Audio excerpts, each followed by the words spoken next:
Bismillahirrahmanirrahim. Assalamualaikum warahmatullahi wabarakatuh. Terima kasih atas kehadiran mahasiswa. Pada hari ini kita tentu berdiskusi tentang persiapan ujian tengah semester ya, mata kuliah pengembangan SDM. Tentu sesuai dengan RPS kita berdiskusi mulai pertemuan pertama sampai ke-7 karena UTS-nya pertemuan ke-8. Baik ya, kita mereview kembali. Pertama adalah bagaimana cara pandang kita tentang human resources development.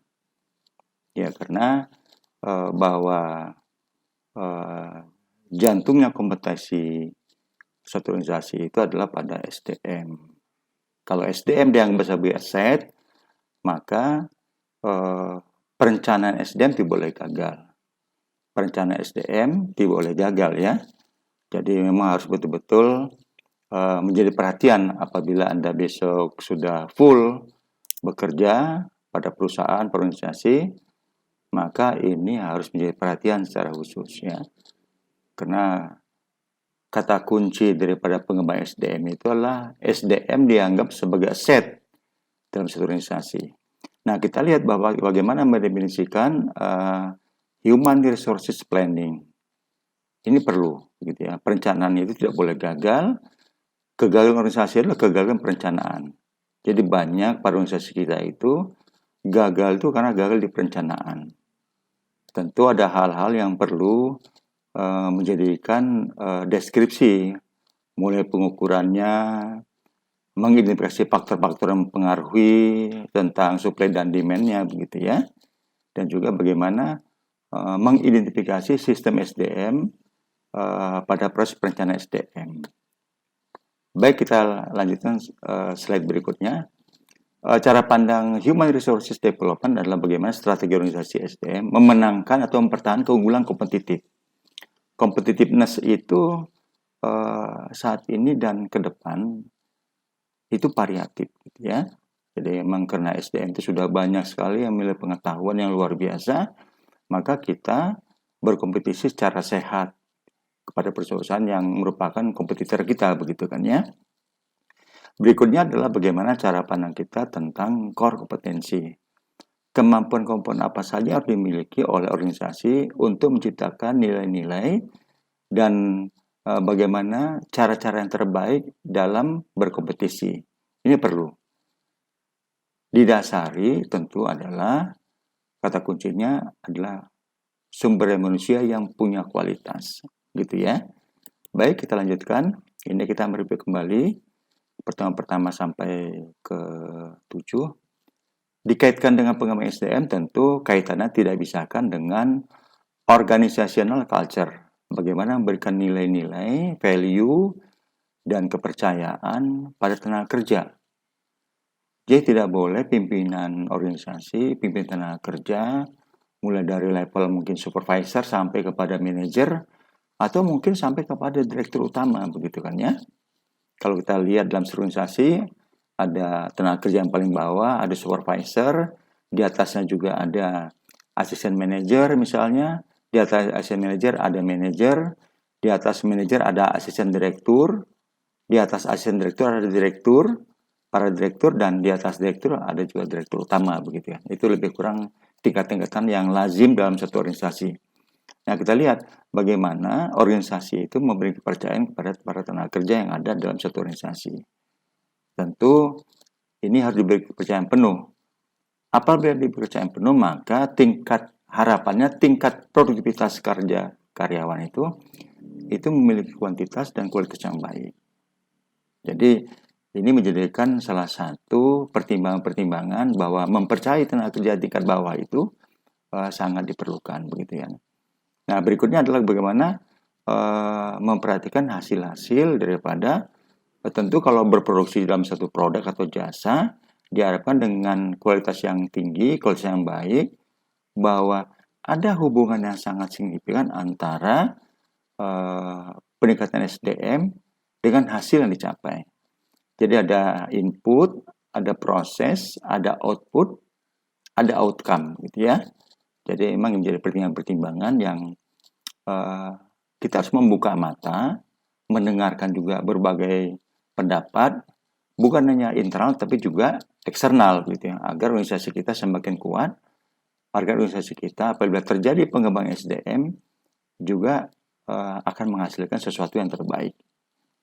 Baik, kita lihat slide berikutnya adalah bagaimana Human Resources Planning Responsibility. Jadi tanggung jawab rencana itu betul luar biasa. Kenapa? Karena kita harus memproyeksi pengembangan SDM di masa yang akan datang, di masa kini dan masa yang akan datang. Nah, tentu ada perencanaan tahapan-tahapannya sesuai dengan visi misi organisasi. Tidak bisa terlepas daripada visi misi kan. Karena memang tahapan-tahapan itu kadang-kadang selalu bermuara ujungnya adalah bagaimana karyawan berkinerja baik. Tentu itu ujungnya. Awalnya bagaimana? Awalnya tentu dimulai dengan visi dan misi. Nah, berikutnya kita lihat human resources strategies, kan ya. Nah, bagaimana kira-kira mengatur permintaan dan penawaran SDM? Bagaimana mengatur secara keseluruhan dalam membentuk pola pengembangan SDM? Nah, ini ada beberapa tahapan ya. Ada overall strategic plan, ada human resources strategic plan, dan ada human resources activities. Nah, ini tahapan-tahapan, mungkin banyak juga tahapan lain. Tentu paling tidak ini bisa hal-hal yang sangat simpel bisa digunakan, bahwa human resources strategy itu adalah bagaimana mengantisipasi karyawan-karyawan dalam mengatur supply dan demand-nya, begitu kan ya, dalam satu organisasi. Baik, kita lihat pada slide berikutnya, organizational capabilities inventory. Nah, fungsinya database dalam organisasi itu sangat diperlukan. Kenapa? Karena mulai dari proses rekrutmen sampai nanti pada proses expiration itu, pemutusan hubungan, itu akan terlihat perjalanan seorang karyawan dalam satu organisasi. Ini tugas berat, kalaupun diberikan tanggung jawab pada human resources manager, gitu kan ya. Kenapa? Satu persatu dia harus betul-betul memiliki karakter dan tahu persis kapan kira-kira karyawan itu mendapatkan yang terbaik dari organisasi, termasuk di dalamnya adalah proses pengembangan SDM. Nah, paling tidak karyawan-karyawan ini adalah memiliki di masa kini, masa depan, dan seterusnya memiliki knowledge yang baik, skill yang baik, dan punya abilities yang baik. Nah, kalau di ranking, mana yang lebih tinggi? Apakah pengetahuan, knowledge, apakah keterampilan, apakah kemampuan? Nah, tergantung cara pandang daripada para pengambil keputusan dalam satu organisasi. Ini diperlukan, ya. Siapa yang ikut serta dalam proses pengambilan keputusan? Biasanya hanya 2 atau 3 level, begitu ya. Setelah mendapat masukan begitu banyak dari bottom up, maka para top manajemen mengambil suatu keputusan. Biasanya 3 level tadi adalah para manajer, pada direktur, ya mungkin corporate secretary, dan direktur utama.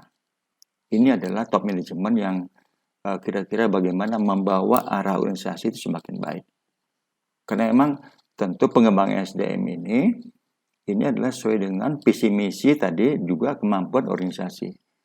Di mana kemampuan terkadang beberapa organisasi itu adalah melihat kemampuan dari sudut pandang finansial.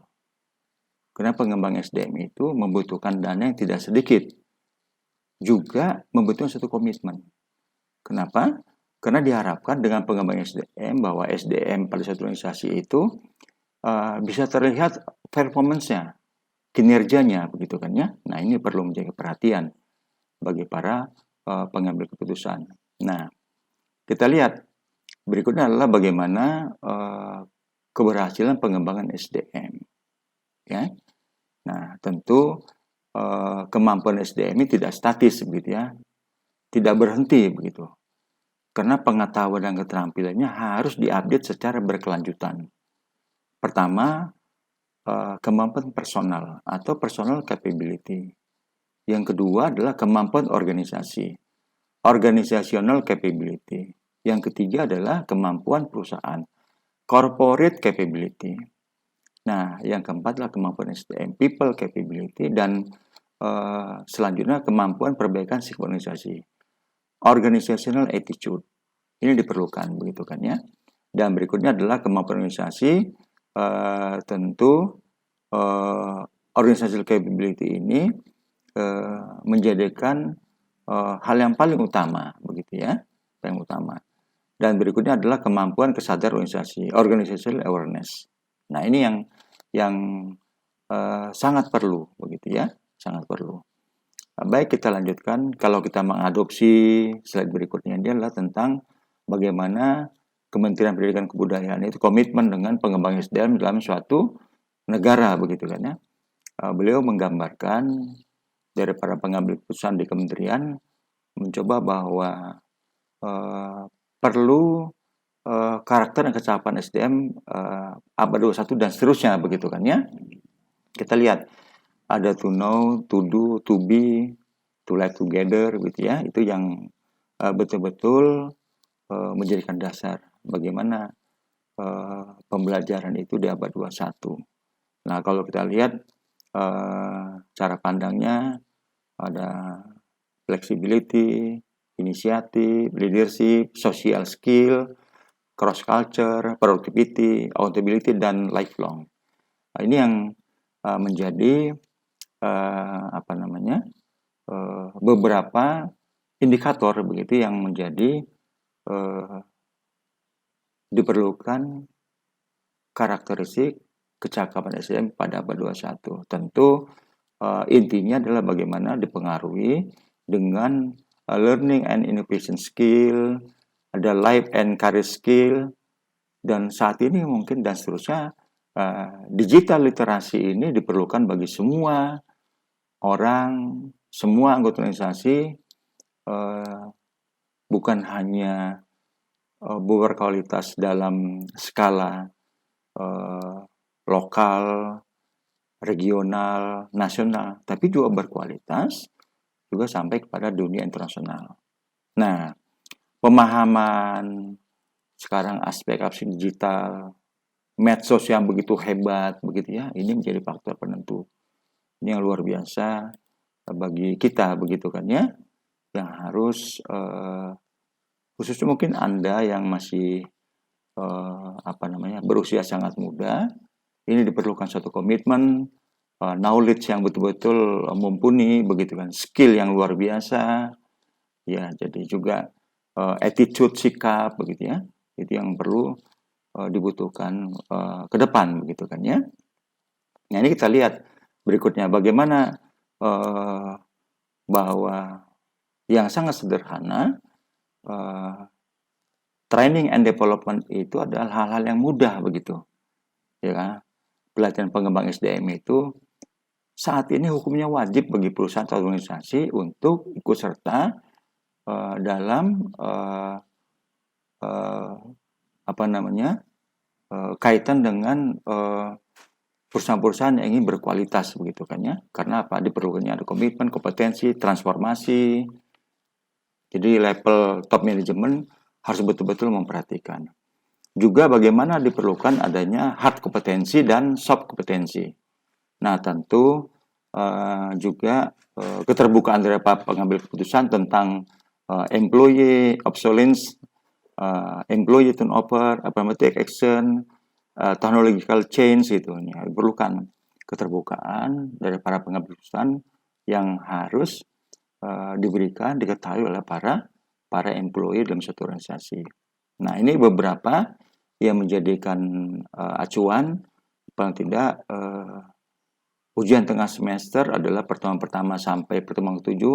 Materi ini hanya mereview kembali agar saudara lebih menguasai dalam mengikuti dan menghasilkan nilai yang baik, begitu ya, untuk ujian tengah semester yang akan dilaksanakan oleh program studi di Fakultas Ekonomi dan Bisnis, begitu ya.